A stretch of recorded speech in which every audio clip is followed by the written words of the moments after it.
প্রাকৃতিক সৌন্দর্যে ভরপুর এই ঘন বনভূমিতে। বালু যেমন ছিল তার চেয়েও বড় ছিল তার সরল হৃদয়, আর সেখানেই ছিল তার সেরা বন্ধু, চঞ্চল হরিণ মিঠু।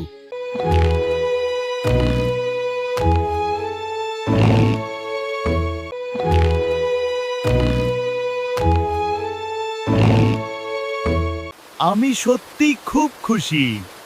আমার মনে হয় এটা আমার জীবনের সেরা দিন।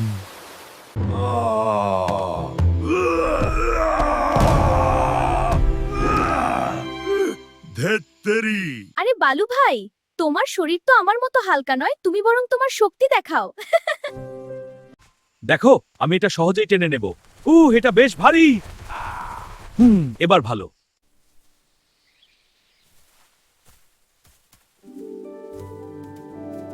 হ্যাঁ, তারা দেখ গাছের মগডালে চমৎকার কিছু তুফান। কতক্ষণ উঁচুতে লাফাতে পারে। এই এসে গেল সবাই মিলে খাবার জন্য। দেখি এটা কিভাবে খুলি। হ্যাঁ, চেষ্টা করি। এই নাও, অর্ধেক তুই খা।